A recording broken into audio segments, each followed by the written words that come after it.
नमस्कार, आप सभी का स्वागत है। आज हम लेकर आए हैं राजनीति का वो मुद्दा जिस पे आज सबकी निगाहें टिकी हैं, पूरे देश की मीडिया की निगाहें टिकी हैं और साथ-साथ निगाहें टिकी हैं उन राजनीतिक गलियारों में, उन नेताओं की, उन राजनीतिक आकाओं की जो आज इस बड़ी उधेड़-बुन में लगे हुए हैं। आज कांग्रेस की सांसें अगर भारी हो रही हैं तो बीजेपी भी बड़े रिलैक्स मूड में आज नज़र आ रही है क्योंकि राजस्थान में जो हो रहा है वो कहीं न कहीं कांग्रेस के लिए बड़ी कन्फ्यूजिंग वाली स्थिति पैदा आज हो चुकी है।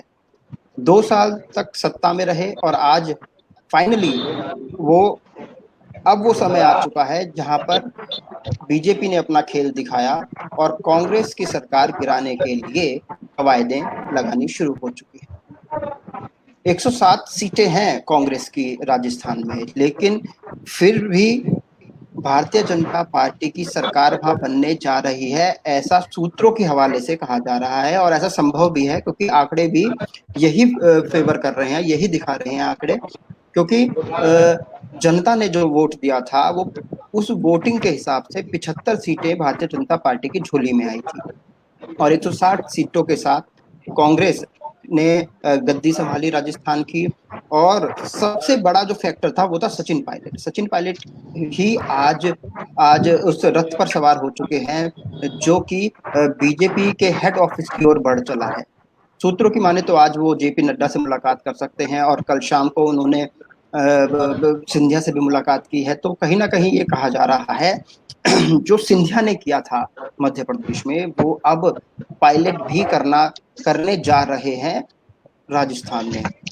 आज इसी मुद्दे पर हम बात करेंगे। हमारे साथ हमारे मेहमान भी हैं कांग्रेस से राजेंद्र जी हैं, राजेंद्र सिंह भी हैं। मैं इन्हीं से मैं सबसे पहला सवाल करूंगा। राजेंद्र जी, पहले तो आपका बहुत बहुत स्वागत है हमारे इस प्लेटफॉर्म पर और सबसे धन्यवाद। पहला सवाल यही है कि आप आज क्या सोच रहे हैं कि आज सचिन पायलट भी सिंधिया हो चुके हैं, ये कहना गलत नहीं होगा क्या? मैं आपकी बात का जहाँ तक है पार्टी के हिसाब से समर्थन करूंगा कि जो पार्टी का प्रेसिडेंट और राज्य का उप मुख्यमंत्री होकर आज विधायक दल की बैठक में नहीं जा रहा है, लेकिन इसके साथ में बिल्कुल जी एक खुशी की बात और बता रहा हूँ कि जयपुर से आप खबरें तो पता चलेगा कि कांग्रेस का पूर्ण बहुमत में है पार्टी। आज जो मीटिंग चल रही है उसमें जी, लेकिन अगर कांग्रेस की स्थिति देखी जाए तो लगातार कल पूरा दिन सचिन पायलट दिल्ली में है। क्यों? जो आला कमान है, जिसको आला कमान का नाम दिया जाता है, पहले तो जनता को वो बताए वो आला कमान है कौन, अगर वो कौन है, और फिर ये बताएं कि वो उन्होंने कवायद क्यों नहीं की सचिन पायलट से मिलने की, क्योंकि वो तो खुद दिल्ली में आए पहुंचे हुए हैं, इंतजार कर रहे हैं 2 दिन से कि कोई उनसे आके मिले और इस मसला का समाधान निकले। तो आखिर वो आला कमान है कौन? और अगर कोई है, अगर वो एक्चुअल में कोई आला कमान है, हालांकि सबको पता है वो कौन है, लेकिन क्यों कोशिशें नहीं की जा रही आला कमान की तरफ से कि सचिन पायलट को मनाया जाए? मैं आपको ये बताऊंगा कि मैं राजस्थान के चुनाव में पार्टी की तरफ से अलवर जिले में ऑब्जर्वर भी था और वहाँ जी, की इसीलिए काफी आपको आज आज इस डिबेट में बुलाया गया है सर। कि पार्टी कभी किसी नेता को पीछे नहीं छोड़ती, वक्त बेवक्त थोड़ा वक्त भी लग सकता है, लेकिन जी, कुछ नेता जो दूसरों के प्रभाव में आ जाते हैं या गलतफहमी का शिकार हो जाते हैं। और कौन आज सी गलत फहमी, भारत थोड़ा खुल के बताएं ना, हमारे दर्शकों को पता चले कि कौन सी गलत फहमी है, कौन से मतलब उनकी अब साजिश का शिकार हो रहे हैं वो। इस देश में एक बीमारी भारतीय जनता पार्टी है जिसने जी, पूर्वांचल में अरुणाचल प्रदेश, मणिपुर वगैरह इस साइड में की। फिर गोवा में 2 एमएलए थे, उन्होंने 20 एमएलए नकली बना के सरकार बना रहे हैं आज तक। फिर कर्नाटक जी, में अब निकट भविष्य में जो पीछे गया है एमपी में किया। अब उन्होंने पहले ही कह रखा था कि राजस्थान में 25-25 करोड़ रुपए लेकर घूम रहे हैं, कोई उनको एमएलए नहीं मिल रहा। ये तो एक जी, बीमारी की जड़ है। मैं आपको हरियाणा से बता रहा हूँ, हरियाणा में इनका कोई वजूद नहीं था और आज जहाँ इनके 5 मेंबर नहीं थे वहां इनके 5-5 करोड़ के पार्टी ऑफिस दिल्ली में 20,000 करोड़ बन रहा है। कहां से आ गया इतना रुपया? इतना रुपया इन लोगों ने इसीलिए खर्च कर रहे हैं कि कहीं से भी लियाओ, कि पाकिस्तान से लियाओ, एमएलए की होनी चाहिए। नेपोलियन बोनापार्ट ने एक बात कही थी, अंकुल जी आज सुन लेना आप, धर्म एक जी। ऐसा नशा है, लोगों को पिलाओ राज करो। वो काम बीजेपी करती है जाति और धर्म का, और आज रुपए नहीं, के नहीं, दम नहीं, पे ठीक है राजेंद्र जी, मैं आपकी बात से सहमत हूँ। मैं आपकी बात से सहमत हूँ, लेकिन राजस्थान कोई लेकिन इनको आपको नहीं लगता कि आपने को सचिन आगे पायलट के साथ बहुत नाइंसाफी की? आपको नहीं लगता कि नहीं उन्होंने जिस हिसाब से की थी, उनको आपने भागते हुए दिखाया, उन्होंने देखो, जिले-जिले आज जाके कह दूं विधानसभा कि एक 45 विधानसभा में साल से दो कांग्रेस में हूँ, विधानसभाएँ हैं, मेरे को एक नहीं मिला विधानसभा में ये कोई उन्होंने मेहनत मैं कांग्रेस का सेक्रेटरी भी था या डिप्टी चेयरमैन भी रहा हूँ, कई दफा चुना भी गया हूँ।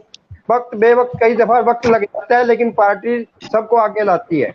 ठीक है, पार्टी आगे लाती है, लेकिन जो खफा है, जो जो सचिन पायलट नाराज़ हैं, आपको नहीं लगता कि उनकी नाराज़गी का जो सॉल्यूशन है, वो आला कमान के पास था? और आला कमान तो फिर भी बहुत दूर है, दिल्ली तो फिर भी बहुत दूर है। उनकी जो जो जो दिक्कत थी, उसका इलाज तो खुद गहलोत जी के पास था। गहलोत जी काफ़ी सीनियर लीडर हैं और देखो, प्रदेश के साथ-साथ नेशनल में भी एक फिगर रखते हैं, अपना चेहरा बनाए रखते हैं। आपको नहीं लगता कि उन्हें अपना बड़प्पन दिखाना चाहिए था और युवाओं की बात मानकर उनको कुर्सी पर बिठाना चाहिए था? आदमी है गहलोत जी, सुलझे हुए आदमी है। और फिर पायलट जी तो राहुल गांधी के सोनिया परिवार के इतने नजदीक है कि कई दफा गलतफहमियां भी दूसरे लोगों की सिखावट में भी कई दफा गलतियां जी, हो जाती हैं। ये हमारे को भी कई सिखा ठीक है। देते हैं, तो लेकिन वो अपने विवेक पे काम करता है। आदमी ने सोच समझ कर चलना चाहिए।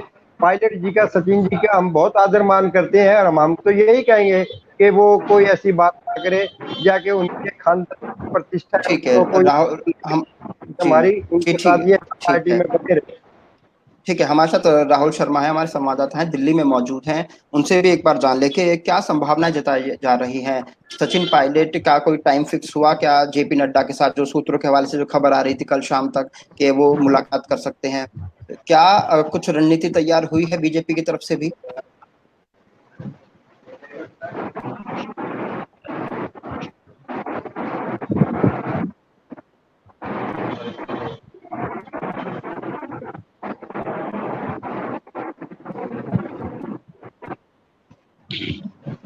राहुल तक आवाज नहीं जा रही है। हमारे साथ पीके राघव हैं, सर्वोदय पार्टी से हैं। उनसे भी एक बार हम जान ले। राघव, जो ये चीजें जो जो सिनारियो बना, सचिन पायलट का नाराज होना, फिर एकदम से उनका दिल्ली आ जाना और ये भी अनाउंसमेंट करना कि पार्टी अब अल्पमत में है, और उन्होंने ये भी बता दिया कि उनके पास जो है लगभग 30 विधायकों का समर्थन भी है। तो क्या लगता है, क्या ये जो पूरा सिनेरियो तैयार हुआ, क्या ये सिर्फ एक नाराजगी से भरा है या एक ओवर एक्सपेक्टेशन से भरा हुआ है? अंशुल जी, आपने कहा, थोड़ा सही कहा कि ये ओवर एक्सपेक्टेशन तो है ही इसमें, लेकिन ये है कि राजस्थान में सचिन पायलट ने बहुत मेहनत करी थी इलेक्शन में, और कहीं ना कहीं उनको गद्दी का दावेदार माना जा रहा था, लेकिन अचानक जी, ही कमलनाथ जी को उसमें बिठा दिया गया। उससे उनकी नाराजगी थी, और नाराजगी के साथ साथ क्या था, बीजेपी उसी नाराजगी का फायदा उठाना चाह रही है। क्योंकि बीजेपी का तो आपने देखा, एमपी में देखा, महाराष्ट्र में भी कोशिश कर रहे हैं वो। एमपी की सरकार तो उन्होंने गिराई नहीं, थी, लेकिन राजस्थान लेकिन में। राजनीतिक दल की अगर बात की जाए तो वो बीजेपी तो अपने हिसाब से सही काम कर रही है ना। जब आपको लगता है कि आपके जो सिपा सलार हैं, जो कांग्रेस के जो सिपाही हैं, वो खुद कमजोर हैं, तो जाहिर सी बात है बिल्कुल बिल्कुल। दूसरा दल तो आप उनको कैच करेगा ही ना। आप ये देखिए ना कि आला कमान, जो आप बात कर रहे थे, आला कमान ने वो बिल्कुल ध्यान नहीं दे रहे अपने राज्य की सरकारों पर, राज्य के मंत्री पे, वो किसी एक के कहने पे भरोसा कर रहे हैं। सचिन पायलट एक जी, उन कद्दावर नेताओं में से थे जो कभी पीछे नहीं थे। बहुत से राजस्थान में सरकार जी, नहीं रही, एमपी हर जगह जाकर उन्होंने बहुत मेहनत भी करी है। उनका एक गढ़ है, 30 एमएलए अगर वो कह रहे हैं तो बहुत ज्यादा बड़ी बात मैं नहीं मानता, क्योंकि 30 से ज्यादा होंगे जिस हिसाब से सचिन ठीक है। पायलट जी ने मेहनत करी है राजस्थान में। लेकिन उनको नहीं, इग्नोर करना, ये कांग्रेस की बहुत बड़ी कमियां हैं। कांग्रेस में ये लेकिन है कि पहले लेकिन लेकिन जो फिलहाल कांग्रेस की जो स्थिति है, पूरे देश में जो कांग्रेस की जो स्थिति है, वो ज्यादा अच्छी नहीं है। तो क्या बिल्कुल। सचिन पायलट को भी थोड़ा सा नहीं सोचना चाहिए था? क्या उनको नहीं उनको नहीं चाहिए था कि थोड़ा और टाइम दिया जाए? जो सीनियर लीडर है उनको और सोचने का टाइम दिया जाए, उनको अंशुल एक जी, वार्निंग दे दी जाए। क्योंकि आपको खुद को पता है कि कांग्रेस की जो स्टेट है बहुत, अब वो जितनी उंगलियां होती हैं वो उससे भी कम रह चुकी हैं। तो लगता देखिए नहीं कि सचिन पायलट को भी थोड़ा पेशेंस से काम लेना चाहिए था? अंशुल जी, पिछले 2 साल में सचिन पायलट जी ने कई बार आला कमान से मिलने की कोशिश करी और अपनी जी। शिकायतों का बताने की कोशिश करी, लेकिन उनकी कहीं सुनवाई नहीं हुई। आपने पिछले हुँ। कई बार सिनेरियो देखा होगा, अपने बीच बीच में अटकलें आती रही कि सचिन पायलट नाराज हैं। उन्होंने कई बार कोशिश करी, यहाँ तक कि राहुल गांधी जी ने भी उनको भी टाइम नहीं दिया। ये कांग्रेस के जी, संगठन का बहुत बड़ा फेलियर हो रहा है, धीरे धीरे धीरे धीरे। वैसे भी कांग्रेस, आप जी। देख रहे हो, स्थिति बहुत ज्यादा खराब है, लेकिन इस तरीके से तो बहुत ज्यादा खराब है। ये जड़े वाले नेता हैं, जो अगर ये छोड़ के चले गए तो कांग्रेस कहाँ रहेगी। कांग्रेस तो पता नहीं, जी जी जी, इससे तो जड़ बीजेपी के को नेता फायदा हैं, मिल रहा यही है। छोड़ के चले जाएंगे तो कांग्रेस कहाँ रहेगी। इसी सवाल के साथ मैं राजेंद्र ठाकुर जी के पास आता हूँ। राजेंद्र जी, सूत्रों के से एक खबर और निकल के आ रही थी कि अगर सचिन पायलट एक तीसरा मोर्चा बनाते हैं राजस्थान में, तो 30 जो विधायक हैं वो उनके साथ रहेंगे। अगर ये भी कहा गया था उन विधायकों की तरफ से, एक खबर निकल कर जो आई थी कि अगर वो बीजेपी को ज्वाइन करते हैं तो उनका जो समर्थन है वो 30 से घटकर 18 रह जाएगा। तो क्या आपको लगता है कि अभी भी जो राजस्थान के जो विधायक हैं वो अभी भी बीजेपी को लेकर इतना श्योर नहीं है कि वो वहां पे जाएं और उनको ज्वाइन करें? बिल्कुल बात है आपकी। कोशिश की कि राजस्थान में विधायक एक ऐसी स्टेट के विधायक है, वो पैसे का लोभ लालच की तरफ उनका कहीं भी मूड नहीं है और वो बीजेपी में जाना भी नहीं चाहते। ठीक है, जहां तक पायलट जी की नाराजगी का सवाल है, मैं तो यही कहूंगा कि पार्टी के नेताओं ने मिल बैठ कर, दोनों नेताओं में या और जो भी कोई है, इनमें समझौता करा देना चाहिए था। लेकिन पायलट जी भी जो जल्दी कर रहे हैं, देर सवेर, पार्टी के वो सीनियर लीडर है, एक खानदानी परंपरा है, कांग्रेस छोड़ के जाना नहीं चाहिए और जाएंगे भी नहीं। मुझे उम्मीद है कि लेकिन शायद आज बात बढ़ जाए। जी, लेकिन अगर सिंधिया की बात करें, माधवराज सिंधिया की, अगर उनकी ज्योतिरादित्य सिंधिया की अगर बात करें, सचिन पायलट की बात करें, ये युवा नेता थे कांग्रेस की। अगर देखा जाए तो युवा जो चेहरे थे, इनके ऊपर आने वाले समय में नहीं कांग्रेस की बागडोर थी। आपको नहीं लगता कि आप चुनाव में तो युवाओं की बात करते हैं, युवाओं के आगे आने की बात करते हैं, युवाओं की जो परेशानियों की बात आपकी करते बात हैं, ठीक है, देखो लेकिन जब युवाओं जब की भी होने जरूरत के है, बाद आप बड़ों की भी युवाओं को जरूरत है। दरकिनार कर देते ये तो संघर्ष और पार्टी की रीढ़ की हड्डी होती है, सड़कों पर संघर्ष करते हैं। हैं। मैं आपकी बात से सहमत, लेकिन कई दफा हालात बन जाते हैं कि नहीं हटा पाते किसी सीनियर को भी, मजबूरी आ जाती है पार्टी में, तो कई दफा टिकटें जी भी बढ़ जाती है। अ, टिकटें क्या, इन जी नेताओं ने टिकटें जो बांटी सब सही है, अभी क्या हर जगह कोई नाराजगी तो थोड़ी बहुत होती रहती है। आज शायद इनकी नाराजगी नहीं हो सकती रही है, लेकिन अपना घर का में सुधारने बेटर होता है ना कि बाहर। और बीजेपी से तो कोई पाओगा नहीं अगर कोई कांग्रेस छोड़ के जाओगा तो। उसकी जी। जगह इंडिया जी का भी देख लेना वो हाल, मध्य प्रदेश में दोबारा फिर सरकार कांग्रेस की बने। अगर युवाओं की बात आ गई, हम युवा से भी एक बार बात कर लेते हैं। मैं दोबारा दूसरे सवाल के साथ आपके साथ आऊंगा। हमारे साथ पल्लवी हैं, जर्नलिस्ट हैं, युवा हैं, उनसे भी जान लेते हैं। जो सरकारें हैं, चुनाव के टाइम पे जो पार्टी है, राजनीतिक दल है, वो बात करते हैं युवाओं की, लेकिन जब वो सत्ता में आ जाते हैं तो युवाओं को दरकिनार किया जाता है, उनको इग्नोर किया जाता है, उनकी बातों की जो वैल्यूज हैं उनको थोड़ा हल्का रखा जाता है। तो आपको नहीं लगता कि इसी का ही नतीजा है जो राजस्थान में हुआ, उससे पहले मध्य प्रदेश में हुआ? जहाँ तक देखा जाए तो कांग्रेस हमेशा से जो सीनियर लीडर्स हैं उनका हमेशा हाथ पकड़ के चलती आ रही है। और अगर हम नई पीढ़ी की बात करें, जैसे सचिन पायलट हो गए या फिर ज्योतिरादित्य सिंधिया की बात करें, तो वो लोग चाहे कितनी भी कोशिश करें, उनको वो प्लेस नहीं मिले, चाहे कितनी भी कोशिश करें। अब ज्योतिरादित्य सिंधिया की बात कर लीजिए, उन्होंने इतने सालों तक, वो अभी तक, उन्होंने जब छोड़ा उन्होंने ये कहा कि मैं अभी भी राहुल गांधी का अभी मैं मित्र हूँ, अगर वो मुझसे कुछ बात करना चाहते मैं मित्र की तरह उनसे बात मोह करूँ। नहीं लेकिन छूटा, अभी कहते हैं मोह नहीं छूट पा रहा उनका। मोह उनका अभी भी कांग्रेस के साथ। लेकिन जब इज्जत की बात आती है, जब स्टेटस की बात आती है, जब एक आप गद्दी पाई होती है, और बहुत सालों से आप वहां पे क्या कहते कोशिश कर रहे हैं, हर जगह उन्होंने हर एक जितनी भी रैली हुई है, जहां भी बोलने का मौका मिला, वो स्पोक्स पर्सन की तरह सामने आए हैं। लेकिन जब जब जी बात है, उनको कोई पोजीशन भी नहीं दी गई यहाँ पे। जी जी को तो तब की जगह दे दी, जी कोई भी जगह जी नहीं दी गई। कहीं ना कहीं उनके लिए जी। राहुल राहुल हमारे संवाददाता हैं, राहुल भी दिल्ली से जुड़े हुए हैं। राहुल, मेरी आवाज आप तक पहुंच रही है ना? जी, राहुल, मैं ये जी जानना चाह रहा बताएं। हूँ दिल्ली में क्या स्थिति है। दिल्ली में क्या स्थिति है कि कयास लगाए जा रहे थे कि जेपी नड्डा से मुलाकात करेंगे सचिन पायलट आज, तो क्या बीजेपी की तरफ से भी क्या इस पे रुख अख्तियार किया जा रहा है? देखिए, अगर बता दिया जाए तो अभी तो ऐसे कोई सूचना नहीं आई है, जी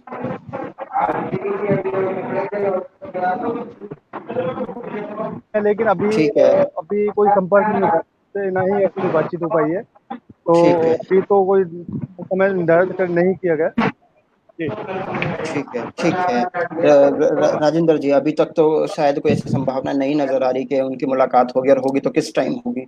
लेकिन सचिन पायलट की जो नाराजगी है वो 2019 के चुनाव से, जो जो लोकसभा के चुनाव हुए थे, तब से उजागर होकर आई है। कहा जाता है कि जो गहलोत साहब हैं, जो मुख्यमंत्री हैं, वो उनके अपने बेटे को चुनाव में उन्होंने उतारा हुआ था। और ये भी सुनने में आया था, सूत्रों के हवाले से खबर थी, मीडिया रिपोर्ट्स भी हैं कुछ उसमें, कि उन्होंने कहा था कि वसुंधरा राजे को कहा था कि आप अपने बेटे को, आप अपने बेटे को चुनाव लड़ाइए, हम उसमें डिस्टर्ब नहीं करेंगे। आप और जो गहलोत साहब है उनके बेटे को, वो भी चुनाव में उतर रहे थे कि आप इनको डिस्टर्ब मत कीजिए। लेकिन सचिन पायलट के इस पर राजी नहीं हुए थे।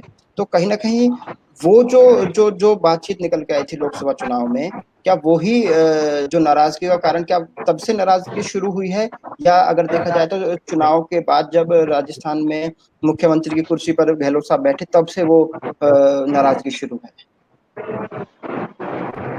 एक और कैंडिडेट तो पार्टियों में चलता रहता है। आज हरियाणा में बीजेपी में देख लो, आज उनके पास नया अध्यक्ष नहीं बन पा रहा। दिल्ली में क्या है, दिल्ली में लेकिन वो तो एक गद्दी के ऊपर पे जो बैठता है, थोड़ा सा वो अपना प्रभुत्व रखता है, चाहे किसी भी पार्टी में हो। और बात रही चुनाव में, तकरीबन हर पार्टियों में अपने रिश्तेदार भी और अपने परिवार के भी खड़े होते हैं। हर किसी की नाराजगी दूर भी नहीं की जा सकती, और कईयों की नाराजगी जायज भी होती है। लेकिन मैं तो ये समझता था कि सचिन पायलट का हम बहुत माना आदर करते हैं, और अलवर में हम मिले भी थे, बहुत सुलझे हुए आदमी है। पता नहीं कई दफा वक्त का चक्कर पड़ जाता है, लेकिन एमएलए और ये बैठ के मेरे हाथ से तो ये मामला सुलझा लेंगे, और राजस्थान सरकार को कोई खतरा नहीं होगा। अभी लेकिन मीटिंग चल वो रही तो है। सुलझाने के लिए कल से इंतजार कर रहे हैं ना। सुलझाने के लिए तो कोई नेता सामने आ ही नहीं रहा, सचिन पायलट से बात करने के लिए कोई नेता सामने आ ही नहीं रहा। नहीं, ऐसी बात तो नहीं है, संपर्क हो रहा है पार्टी के नेताओं का, आपस में चल रही है बातचीत इनकी। ठीक है, चलिए, उम्मीद यही हाँ, है कि हो जल्दी जाओ। उनका सॉल्यूशन निकलेगा। राघव, पी के राघव भी हमारे साथ हैं। राघव, ये जो कहा गया अभी राजेंद्र जी की तरफ से, कांग्रेस की तरफ से कहा गया कि तैयारी जारी है उनको मनाने के लिए, क्या आपको लगता है कि लास्ट मोमेंट पे कोई ना कोई कांग्रेस भी दाव खेलेगी? और क्योंकि कांग्रेस भी एक इस राजनीति को पहले भी कई बार देख चुकी है, जोड़ तोड़ की जो राजनीति है उसमें तो एक्सपर्ट मानी जाती है कांग्रेस। आपको लगता है कि लास्ट मोमेंट पे सचिन पायलट को कहीं ना कहीं मना लिया जाएगा? देखिए अंशुल जी, कोशिश पूरी करेगी कांग्रेस। कांग्रेस चाहेगी कि सचिन पायलट जी जैसे नेता कांग्रेस को छोड़ के ना जाएं, क्योंकि वो विपक्ष में बिल्कुल तरीके से 14 के इलेक्शन में और मोदी जी की सरकार आई थी और कांग्रेस बिल्कुल बैकफुट पे चली गई थी। तो सचिन पायलट और सिंधिया जैसे नेताओं ने कभी पीछे नहीं हटे और खुलकर उन्होंने बहुत मेहनत करी, जिसका नतीजा ये रहा कि राज्यों में उनकी सरकारें आई। लेकिन ये है कि कांग्रेस को कोशिश करनी चाहिए कि सचिन पायलट जी ना जाएं, क्योंकि अगर सचिन पायलट जी जाते हैं राजस्थान में तो मैं कहता हूँ बहुत बुरा संकेत होगा कांग्रेस के लिए राजस्थान में। क्योंकि सचिन पायलट जैसे कद्दावर नेता, क्योंकि वो आप यकीन है कि लेकिन राजा उससे खानदान उससे से है। पहले उससे उससे पहले कहा जा रहा है अभी वो शायद मीटिंग शुरू भी होने वाली होगी किसी भी समय। कांग्रेस ने तो अपने विधायक दलों की मीटिंग भी बुला रही है और व्हिप भी जारी कर दिया है कि आपको सभी को उसमें उपस्थित होना जरूरी है, अगर देखिए जो उपस्थित नहीं होगा उस पर अनुशासनात्मक कार्रवाई भी की जाएगी। लेकिन देखिए ये आपको तो नहीं लगता अगर कार्रवाई के तौर पर उनको अगर पहले ही कांग्रेस ने अगर सस्पेंड कर दिया तो फिर क्या होगा? नहीं, बेशक कांग्रेस सस्पेंड कर दे, लेकिन उनके समर्थक तो सस्पेंड नहीं करते ना। उनके समर्थक जैसे 30 एमएलए आप कह रहे हैं, ये 30 एमएलए उनको समर्थन कर रहे हैं। अगर ये सस्पेंड कर देंगे तो ये अपने पैर पर कुल्हाड़ी मारने वाली बात हो जाएगी, क्योंकि फिर तो जी जी जी। उनके पास ऑप्शन नहीं बचेगा। तो उनके तो पास ऑप्शन यही रहेगा कि वो आप कि कांग्रेस के पास तो वैसे ही ऑप्शन की कमी थी और उन्होंने खुद ही ऑप्शन हाँ अब धीरे धीरे करती हुई आ रही है। अपने ऑप्शन गिरा कम कर रहे हैं, अपने मतलब सीढ़ियों को एक एक करके तोड़ने की कोशिश की जा रही है संगठन में। इनको कुछ रोकना पड़ेगा अगर कांग्रेस को आगे चलना है, लड़ना है। जी, तो इन चीजों से बचना पड़ेगा, इन अपने साथियों को टूटने से बचाना पड़ेगा, क्योंकि अब वो तो ठीक स्तंभ है। वाले नेता है। एक कोई एमपी एमएलए टूट जाए तो बहुत नुकसान होता है, वो तो मैं कहता हूँ जड़ है राजस्थान की। राजस्थान का दो जी। हाथ, अगर एक हाथ कमलनाथ जी को कहें तो दूसरा हाथ अगर संजय देखा जी। जाए तो सचिन पायलट के साथ ज्यादातर मंत्री हैं। बिल्कुल जो जी हैं, युवा राजस्थान के जो नेता हैं। मंत्री पद पे थे वो हैं सब, और युवा नेता हैं उनके साथ में। युवा नेता उनके साथ हैं, अगर वो थर्ड मोर्चा पे बना लेते हैं ना, आप यकीन मानिएगा कि वो सरकार बना सकते हैं। चलिए, वो आपने बहुत इतनी बढ़िया पावर बात रखते कह हैं। दी। चलिए, एक बार राजेंद्र जी से भी इसको कंफर्म कर लेते हैं खबर को, कि राजेंद्र जी अभी आपने जो सुना कि आपको लगता है कि सचिन पायलट के पास इतनी बड़ी संख्या होगी कि अगर वो थर्ड फ्रंट बनाना चाहें तो वो भी उसकी वो कोशिश कर सकते हैं? आपको लगता है कि ऐसा कुछ है? मैं आपको एक बात बताऊंगा कौशिक जी, जो जी राजस्थान के मित्रों से बात भी हुई है, देखा भी है, और जी अब एक दो एपिसोड से मेरी बात भी हुई है कि जो गहलोत जी के भी और पायलट जी के भी नजदीक है, लेकिन इसका इशारा ठीक है कि सरकार कहीं नहीं जा रही है और गहलोत जी मुख्यमंत्री बने रहेंगे। और मेरी पायलट जी से भी गुजारिश है कि वो थोड़ा सा गुस्सा शांत करें और पार्टी के साथ ही रहें, और कल आने वाले चीफ मिनिस्टर हो जाएंगे, ये तो कोई दिक्कत नहीं। मैं तो पार्टी के बड़े लीडर हैं, हम इनका मान आदर करते हैं, लेकिन मेन इश्यू है कि आज सरकार नहीं गिरनी चाहिए। जो बीजेपी जोड़ तोड़ की नहीं राजनीति कर रही है उसमें वो आपको विफल नहीं होगी। लगता कि और कांग्रेस आपको नहीं लग रहा कि हाँ जी, ट्रेंड ना बन जाए, कांग्रेस के लिए ट्रेंड ना बन जाए कि जैसा पहले मध्य प्रदेश में हुआ और अब राजस्थान में हाँ हो जी, रहा है, बगल में बघेल साहब भी बैठे हुए हैं। आपको नहीं लग रहा कि कहीं एक ट्रेंड ना बन जाए?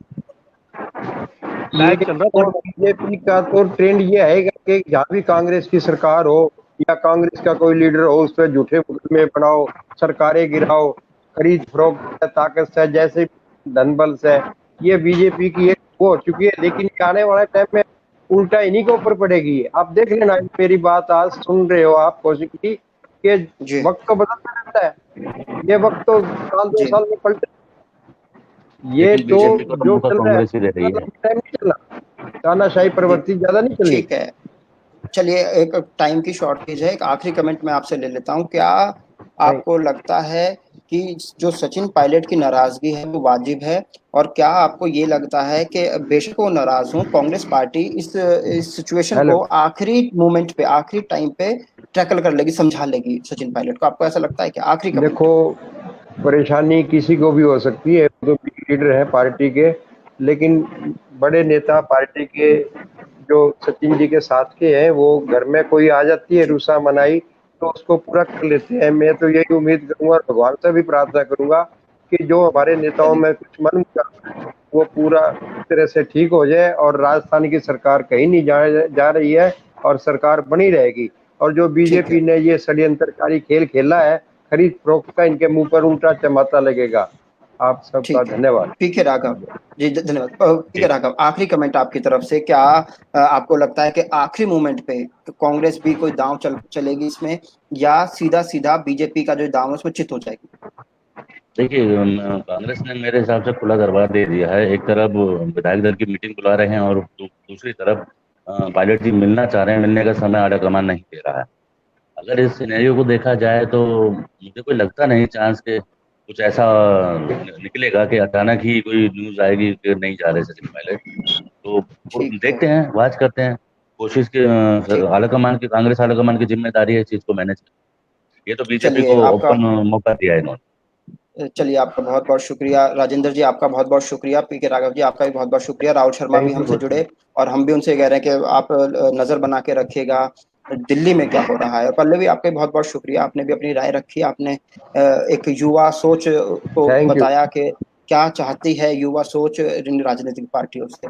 आप सभी का बहुत बहुत शुक्रिया। लेकिन थैंक आखिर यू। में यही कि जो राजस्थान में हो रहा है वो चाहे बीजेपी कर रही है या कांग्रेस की जो ढील है उसका नतीजा उनको भुगतना पड़ रहा है। लेकिन अगर देखा जाए पूरे सिनेरियो में कि जो राजनीतिक जो सिनेरियो तैयार हुआ है, राजनीतिक ग्राउंड जो तैयार हुआ है, हमें जो देश के ऊपर विपदा फिलहाल की है, जो कोरोना वायरस ने देश पर अटैक किया हुआ है, हमें लगता है कि शायद हमारे राजनेताओं को पहले उनसे लड़ना चाहिए। ये जो पूरा जो जो जो खलारा फैला हुआ है, राजनीतिक समीकरण जो बिखरे पड़े हैं राजस्थान में और दिल्ली तक उनकी आंच आई हुई है, तो हमें ये लगता है कि सबसे पहले वो सेकेंडरी है। जो सबसे बड़ी आपदा है कोरोना वायरस, सबसे पहले हमारी राजनीतिक पार्टियों को उनसे निपटना चाहिए। भाई, आप कल फिर आएंगे एक नए मुद्दे के साथ, एक नए चेहरों के साथ। नमस्कार। नमस्कार। थैंक